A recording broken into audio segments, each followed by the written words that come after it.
We are the table we grew up at. We're siblings, and we're here meeting around our virtual table to tell stories and talk about what it was like being raised in an Anabaptist home and community. So welcome, pull up a chair, and join us around the table. Hey It's a guys, beautiful day out here, isn't it? it's a lovely day. And we have Macy on the podcast with us today. She's gonna join in her little comments. Mm-hmm. Well, she's one and can't talk, but she's sitting here like a delightful child, so I think we're gonna keep her. She says Thea. Um, Yeah. She's really trying to talk right now. She's got like, "Oh, yeah, yeah, yeah, yeah." She'll talk to you and you talk to her and she'll jabber back in her non-language language. Yeah, it's pretty cute. Exciting. Yeah. Yeah. Pretty cute. Yeah. All right. So Brandon, yesterday you had a birthday party for Benaiah. We did. We did. We got our That's pool so fun. open. Got S- our yeah. So Got, in our family, we have our two oldest grandchildren is oh yeah. Benaiah and Kanaya, and their names rhyme. And this Yeah. is Brittany, so I give them crap about it. Yeah. But I can and they're born a day apart. I And they're mean, a year and a day 1 year apart. and 1 day apart. Yeah. Yep. So it's a really 29, interesting 30. Yeah. interesting thing. So Yep. Yeah. it was suggested that all of us name our firstborns with an Aya, Yeah. but It's a Chad kind of must. screwed that over. So Yes. Did not follow suit. Come on, Chad. I was every time I read in the Bible like a genealogy report or whatever, I always like I can't read them without thinking, baby names. Yeah. Yeah. The other That's day there right. was one that was like Shania or something, and I was like, oh, okay. Okay. It's Yeah. got the yeah. Could be boy or girl. I don't know. Like I That's don't the know. thing. That's the But thing when you get Bible names. I usually choose I usually go to the most outrageous ones I hear, and I'm like, can you Oh imagine yeah. calling your kid like er? No kidding, right? Yeah. Well, we are gonna get started with a question and answer episode. I don't know how many answers we have, but we did have some questions and comments that have come in over the last few episodes that we have done. Um, so we're just going to start with one of the comments that we got that I thought was that was really a unique perspective. We were talking a few months ago now, I think, about ordination and how that process looks in the Anabaptist world. And we had someone write in that they had once been nominated for the lot and was they agreed to like be in the process. And he just said that we understood that the process wasn't perfect, but it taught him the power of surrender. And it felt like, he ended up not getting ordained or whatever, but he did feel like it did really help him understand some surrender to God in that moment. So I thought that was a really Nice. unique perspective on that. And so thanks for sharing that. And then we have a list of questions here that came in as well. Um, Hey, Britt. and yeah, I was talking to somebody else that had like the similar experience of being nominated for the lot experience. Mhm. And um he said that their church did it a little bit differently than just like it wasn't like a lifetime term necessarily. It was it's like I think he said it was like a 15-year term. And he said it was like basically they came to him and asked him after he was nominated if he was okay with that and if he was willing to take the position. And he said yes, but then he also was like, I said yes, but I also told them I am going to, like, him and his wife have done a lot of mission work outside of the country and stuff. And they were like, we're not gonna stop necessarily, um, and take that as our sign. And so then I guess they removed him from that. And but yeah, he was appointed and then dismissed from it, I guess. However that worked out. But yeah, he said that their church doesn't exactly do, like, you're not, if you are made minister, you are not there for life. You're there for like 15 or 20 years, something like that. And then you retire and somebody else gets put in. Mm. It's actually So, a cool idea. Yeah. That is neat. Yeah. yeah. Prevents burnout and also prevents the same person always being in control. Mm. Mhm. Right, right. And he also said that they have anywhere from 5 to 6 ministers on the team at one time, just to really help with make sure that nobody burns out. And they Mhm. also encourage each individual to take sabbaticals throughout their um, Yeah. term. Smart. Mhm. Sounds really healthy. Mhm. It's really Yeah. cool. Mhm. Yeah. Yeah. We appreciate the comments and questions that come in. Yep.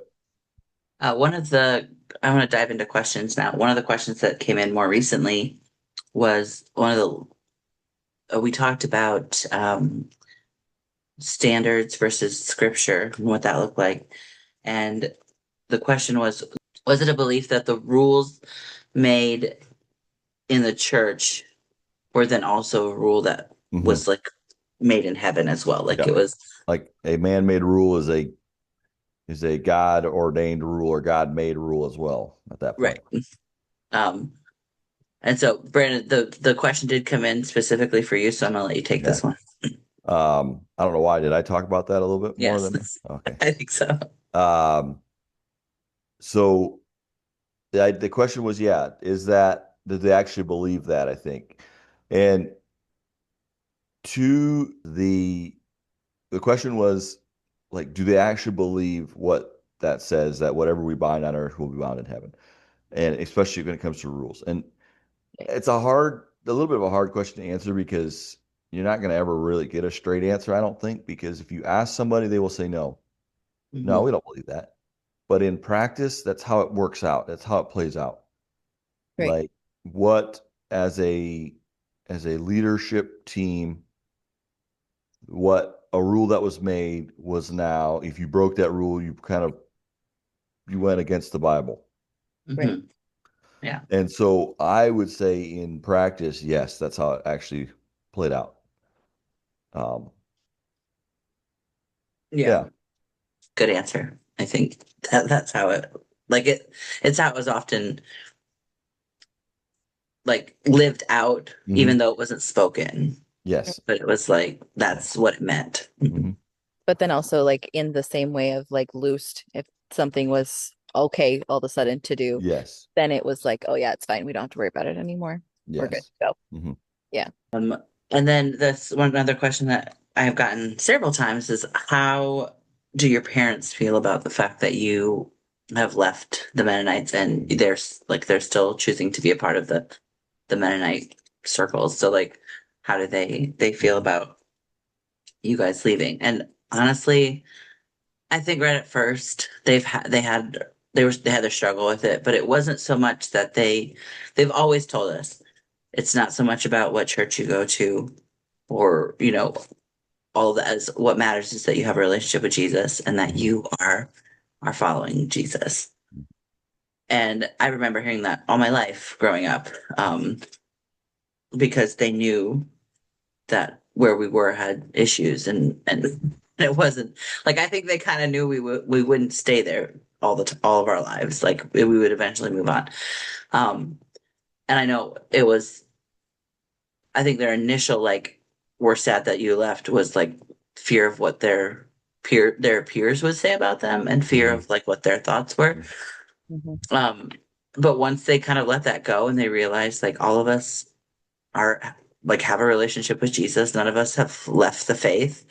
Um, they now are I mean, we are able to have conversations with them. And if they question something that, one of us might say or believe, or a church that we're like, they will ask us about it and talk to us about it. Like they don't shy away from those things. Right.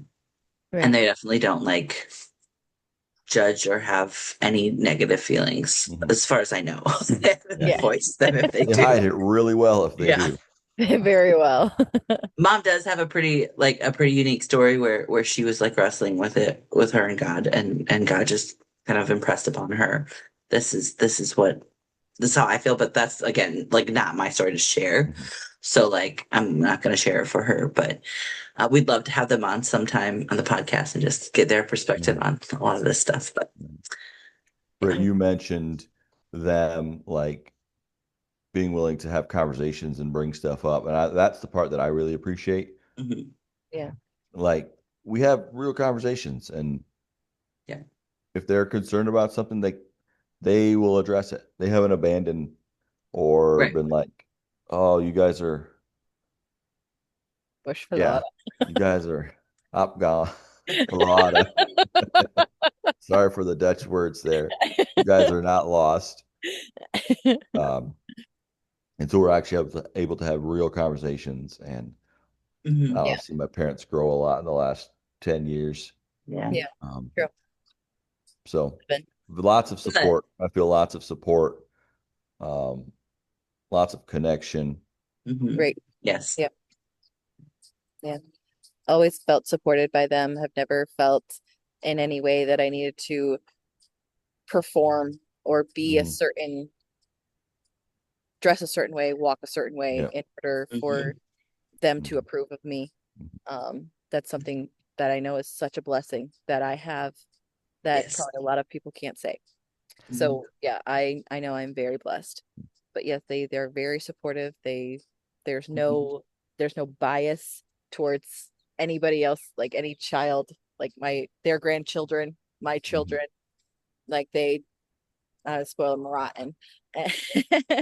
And just like love them the way I feel grandparents should love and support, and like they're helping in their development mentally, spiritually, physically, like they're Mhm. involved, and yeah, Yeah. very supportive. Mhm.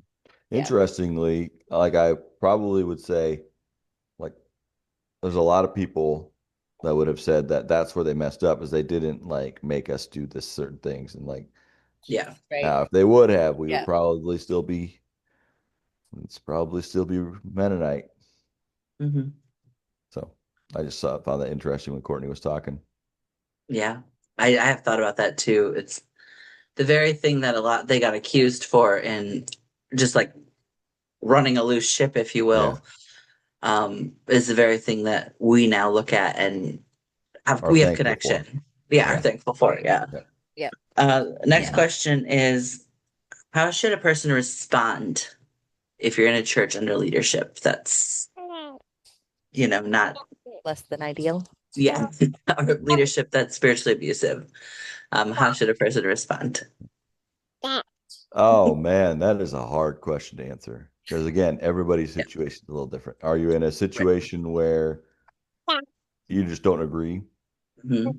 Yeah. and you would, that's a little different situation. Are you in a situation where there's actual like spiritual abuse or Mhm. other types of abuse going on? Um, and to me, the answers are different. In a situation of abuse or just outright, sin or anti-biblical things, not biblical things going on, I say move, leave. Right. Um, that doesn't mean that the church has to be perfect according to you. It just means that if there's things that you see that you're like that is so far from God, then you leave. Um, if Right. it's a matter of different applications, um, you would apply something slightly different or maybe even very different to somebody else, but it's not a matter of the principle still being followed. I would say lots of prayer. For sure. Time is your friend. Yeah. Often we respond in situations and we have an initial pain point or hurt and we just react and respond and we make a decision and it's really not the best decision. Um, so be willing to take time and to sit and to process and not make decisions based out of emotion or out of pain, but to make thought out, prayed about decisions. Hmm. Um, use Why are your you leaving? Motivation. trusted counsel around you Yeah. as well. Yeah. Like Talk to people talk to around you. people. Yeah. Hmm. What are your motivations in leaving? Are you leaving Hmm. because um you don't you feel like you've sort of plateaued in your relationship with God and this this group isn't helping you? At the same time, you got to be careful with that because like they're not responsible for your spiritual growth in many ways. Like you are Hmm. responsible for that. But, you know, are you leaving because you want to do more things that actually don't matter in this life? Or are Hmm. you leaving because you feel that that's where God's calling you and you're going to be closer to God and through this? Yeah. So those are some things that I would think about. What about you guys? Yeah. I, I'm an experiment type of person. So um what you said was good. I think there's a lot of like prayer and Hmm. talking to the right people, not just to anybody, but to the right people. Yeah, yeah. Um and then taking the time and being intentional about it. But Hmm. also try it out. Like ask the questions, see the response, notice Hmm. the response. How is it being handled? Hmm. Do the respect thing and be respectful Oh and yeah. see once what happens then. Hmm. Is it a them problem? Did something just happen that was human? Hmm. If it was that, then that can be dealt with and healed. I Hmm. think I keep coming back to this. It's not a well-developed theory, but like it's something that I feel like I'm understanding or I'm working through in my brain for the last few years, and that is part of the church experience, I think, is simply for the like getting along with other believers. Mm. So we think and America is set up like this where as soon as something goes wrong, we can go and leave and find another space where Yes. that thinks like us, that believes like us, and we try to all be in unity. But that's not the point. Do you think that Jesus' disciples all agreed with each other all the time and Jesus himself? We have No, documented stories of them fighting like cats and dogs. right. Over silly things, what looks silly, Yeah. but it's same things that we fight over. And Mm. so sometimes I think like the whole point of a church experience is simply the wrestling with other believers. Am I going to stand my ground and say, no, you're wrong, and like, or am I going to stop and be like, actually, it doesn't matter what you believe and what I believe on this. As long as as long as we have Jesus as our focus, as long as like Mhm. this, we can get along with each other without actually agreeing 100% on how this is lived out or how that, Mhm. what That's that really good. experience is. And I think in the last few years, I've just noticed that being, I don't know, I'm guessing the Holy Spirit is also Hmm. impressing upon me these things as well of like, it's about relating to others and can I sit in a church that I don't agree with 100% and be okay because the church is not responsible for my spiritual well-being. I am, and the church is not responsible for my, yes, they're a community of believers, but that's where we grow, is in that Hmm. wrestling, is in that Yeah. push, is in that like, Yeah. I don't know, That's good. like a, Hmm. so take a beat, like take a minute before you Hmm. just start like, oh, they're terrible Yeah. leaders. Now Yeah. if they are, you can tell when someone's just like, okay, this is not who I want to follow. Yes. Like this is not what I want to be a part of. I suggest Yeah. walking away. But if it's just a subtle things, do the experiments. Try the Hmm. push the line a little. See once how they respond, and then be respectful and see once how they respond. They're like do a little experimenting because Yes. I just think that's like how people learn. And it's maybe how I learn and grow. I don't know. And then see the response because you'll be able to tell how someone responds to you. Hmm. Yeah. Yeah. And I'm not saying that's the best advice out there. I'm just saying that's how I kind of handled it, I think. And then, Hmm. Mhm. Yeah. I mean, one thing I would say, like above all, like please be be respectful. Yeah. Um, it's so easy to have a problem with somebody, and especially in leadership, and to never talk to them about it, and to just talk about it behind their back or anything Mhm. like that. Like please don't do that. Yeah. If you have a problem, either leave or address it with them. Preferably address it with them. Hey, I see. I'm thinking about this. I'm feeling this. What do you get? What's going on? How is this? How does this work Mhm. out? Anyway, like make an and then just like if as much as humanly possible, leave on good terms. Even Mhm. though like we agree to separate, we agree to, I don't agree with you. I think you're wrong, Mhm. but I don't dislike you. I'm not angry. Right. I'm Hmm. not like just storming out of here. Like that is, I think, important as well. Or trying as much as you humanly possible. Sometimes it's not, but Yeah. Yeah. Mhm. My belief in it would be that when to leave is can be tricky. mhm, But one of the things that initially that I dealt with was truth of God's word. When when you're seeing things that are truths of God's word not being lived out, um, even being taught, is that a place for me that I want to live, raise my children, have that spiritual leadership over my life? mhm, Um, and like again, I think that it was already mentioned. The truth of the Bible needs to be in place. And if that's not there, go. mhm, Um, there is, again, personal experience. From what I went through, I went to the place of, well, if I can do something, I can change it. If I just stick to it, I can change it. I can help it be the change that I want to see.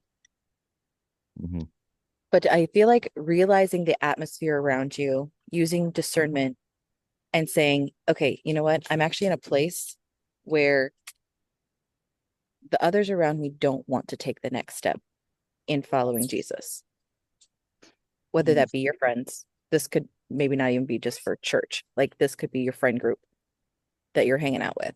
Like if we're not continuing to push towards Jesus and to move closer to Jesus and making the accommodations for Jesus to take over more and more of my life, then why stay in that place where you're going to just be held back? Mhm. Move, move to where you can grow. Move to where just moving with Jesus and where he has us and where he wants us to go because there's it's detrimental to yourself to sit in a place where if the body isn't moving. And I'm not saying every single person in every single room and every single thing is always just going to be magically moving along. No, I'm talking about your leadership. I'm talking about your close friends. Where are they mhm, in your life and how are they responding to the word of God being taught? How are they responding to the applications of it? Where where are you at? Because I mean, Bible clearly talks about communication or um, bad manners corrupt good company. Like when we're not growing, learning from each other, like Britt said, can we truly sit in one spot and continue to grow and learn and thrive mhm. when those around us are not? Yep. Yeah. I was at a Well, very interesting conference the other week about, he was talking mostly about our words and our language. And he was doing an experiment with us of how we can, when we think good thoughts, it doesn't change our atmosphere. If there's negativity in our atmosphere, just thinking, I'm going to be okay, this is going to be fine, I'm going to do it. But no, like what changes the atmosphere, first of all, is Jesus Christ. But secondly, is speaking and declaring the goodness of God over our lives and the good things in our lives, and then doing what we have declared that's going to happen. And so, like, I thought about that when I was thinking about this question a little bit too, of how when we are in a negative atmosphere, can we say, hey, Lord, I want more of you. And whatever that means, wherever that means that you're going to take me next or do with my life next, like that's what I'm going to do. That's where I'm going to go. Does that make sense? Mm-hmm. Yeah. And then another question, kind of to piggyback on this one, is did you just leave the church? Like I guess I guess our stories, what happened with us. And we kind of briefly mentioned it, touched on it as we were talking. But I mean, Courtney, you and I left at the same time. And Right. I feel like we did leave on the best terms that we could have left on. Mm-hmm. It was almost, I mean, at that point, I think it might have been expected, but it was the best way that we knew how to do it. We didn't Right. just walk out one Sunday or whatever. We talked to leadership. We told them this is what's going to happen and this is why we're making this decision. And I think I shared my story on a previous episode of just having that understanding and realization that like as I'm sitting here talking at communion or at the council meeting or whatever, I feel really guilty because what I'm saying, everyone thinks that I'm now kind of in submission to all of these standards that were there. Right. And that's not how I felt at all. I was just doing whatever I wanted, just being quiet about it and looking Mm-hmm. right on a Sunday and felt Mhm. really guilty about that. And so decided that was kind of my push to like leave. Um, and so I think for me, that was the best way that I could have left. I was honest. I was open. I was like, this is what we're going to have to do. And I called the little meeting. We talked to our pastor and then we simply stopped going. I've done it twice. Um, First time was really simple. I just kind of moved. Like That was my second experience. yeah, I moved to a different community and never went back. Um, Part of the reason, not part of the reason, not the only reason that I moved, but it didn't help. Like it was another factor to move to another community. If that makes any Mhm. sense. Yeah. So, but then in the last 5 years, we've moved churches, and that one was a lot harder. I was I was an adult at the time that I left to a new community first time, but like I had a family this time. Um, this goes into the reason that another reason to leave is my family was not thriving. Like it was not a good situation. So we did what Britt said. I had a meeting with leadership. I said, hey, this is what we're doing. This is why we're doing it. This is what I see. And I also got up in front of, or stood up in church at one Sunday afternoon and said, this is probably our last Sunday here. This is why, and peace out, little G. Not, not really. I did not say that last part, but come on. Everybody's watching Napoleon Dynamite. Of course, right? Everybody has. Hopefully, if they haven't, they're missing out. But so that's my experience. Like the second one was a lot harder than the first one, but Mhm. also a lot more thought went into that one, a lot more prayer went into that one. If that makes any sense. Yeah. Yeah. Right. Yeah, for me it was like went with Britt. We kind of like had each other through that whole experience. And then after I was married, then my husband and I left another church there that we have been going to for several years. Um Kind of that one, there was kind of some hurt that happened, some stories that just kind of some hurt that happened there. And we stayed for like a year after that, the whole situation happened. Um, we just felt, I guess we felt pushed by the wayside a little bit with that situation. So it was a little bit easier to leave because it just kind of felt like, well, we told you you're not allowed to do what you were doing. And then, um, but like, we don't know what to do with you. So just either hang out over there and just be quiet, kind of that type of situation. Um, so it was a little bit easier to leave and to go find another church that we could be with. Then the third, our third leave was basically the church was splitting and merging with another church, and we just didn't feel to go with the merge. So we, went to another church there. So, and now we're here where we are, and I don't see us moving anywhere in the near future. So, yeah. I think those are my experiences. And then there's one more question here. It says, is there hope for the person that's in this position? And what did we do? So I feel like these are they're sort of similar questions. So we kind of answered them. Obviously there's hope for anyone. But I think what Courtney had said earlier, there was a time when I remember talking about it, we were like, we could be part of the solution. We could be part of the change. Mhm. And it wasn't like the change that we, I guess, wanted to see or thought we should be seeing. No one around us was wanting that change or ready for that change. Like you can't change someone if they don't want. Like you can't change something that doesn't, for the majority wants it to stay like this. Yeah. So I think that, but we did it. And it's one of those experimental pieces that I was talking about. Like we experimented with it. We were like, okay, we could be part of the change. It didn't work. We tried it for a while and it didn't work. So we took it, logged it. And that was, another experience of, now talking to some of them, they might not see that as something that we ever tried. I guess perspective is probably important on that one. But we feel like we gave it an honest try, I guess. Yeah. And that hope thing is big, like, because it's really easy to say yes, there's hope, and yet in the moment it sometimes feels like this is hopeless.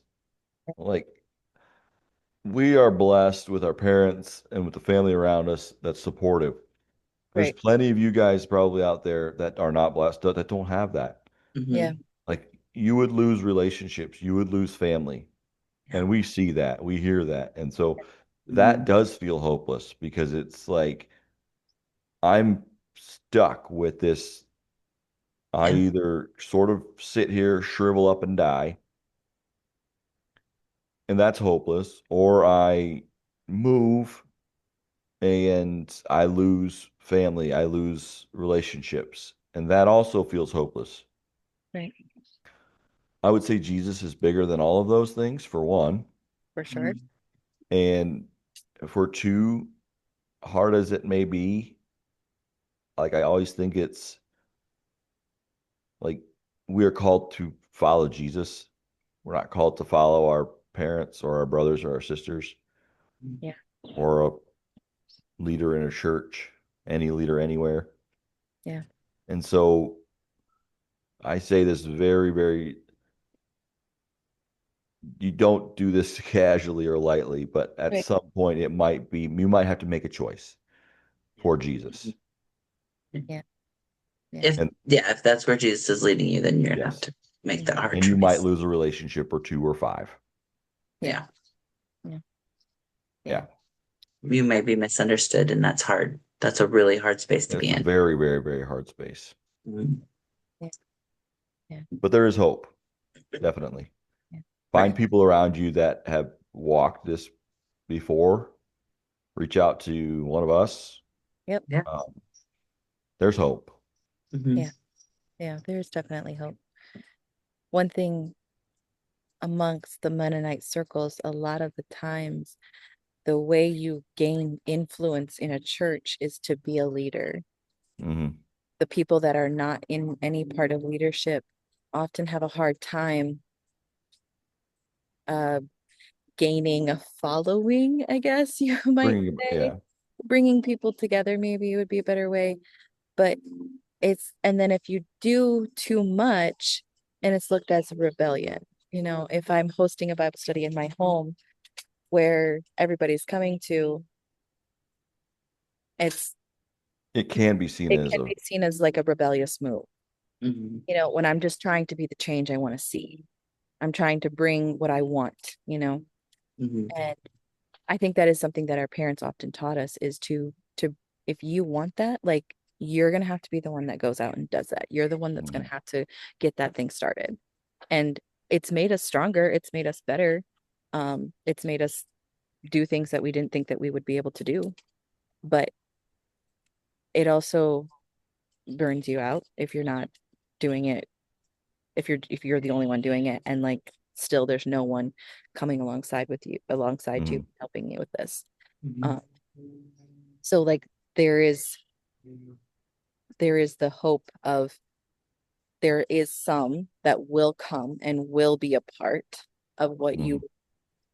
what you are feeling, but then it is really hard in that type of setting and how it is set up to really be a change maker in Mhm. that type of a situation. That's what I found.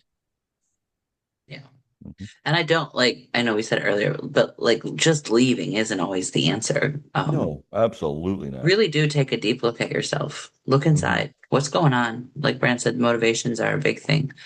True. Um, just always check your motivation for bad, but I'm all like anything you do, but Mhm. really when it comes to this, do a little bit of self work too. Like Oh, absolutely. Right. look in and Mhm. look up, Right. you know. Yes. Be very aware of what is going on in your heart, Yeah. Yeah. because you might be the problem. Yep. You might be the You common really denominator. might be, and that's hard to say, and it's hard to admit. But be wise enough and self-aware enough to realize that you Right. might be the problem. Yeah. Yeah. There's Um, definitely so much prayer that needs to go into a decision like that. And like you said, there's time that you have that you can take for these decisions. Um, Hmm. at the same time, don't wait forever. Like for me as a mom with children, I think it's a very different decision Hmm. from with somebody who is single or, there's no children involved in the picture yet. Um, just because for my daughters, I know what I want for them. I know how I want I know how I want church to be for them in a way, and not that I'm the dictator of how it should be done, but I want to raise my girls in the fear of the Lord and with Hmm. in the truth that the Lord has been Hmm. revealing to me. And so if I see that they are not growing in any way, if I see that their character, yes, that is a parenting problem, but also like I don't want to stay in a place where it's detrimental to Hmm. their spiritual health. Yeah, I think as a family, as a husband and a father, it's different. It's totally different than it's not, but can be different because I look long term. Like, do I want my kids to grow up like this? What's that going to do to them long term? I could put up with this. I could live with this. I mhm. have the thank the Lord, I have the spiritual maturity to deal with this and walk through this. They don't. Right. Mhm. So be aware of that too. Yeah. Yeah. Yep. Mhm. Yeah. Yeah. Well, thanks for your questions, everyone. We really appreciate you taking the time to write in and comment and um, yeah, and continue to do that. You can put comments into the links below on any platform that you're listening to. You can also send us a text or an email or a message, whatever you, Send the pigeons, send a smoke signal. whatever works for you. Mhm. But yeah, thanks for joining us again on the Table We Grew Up At.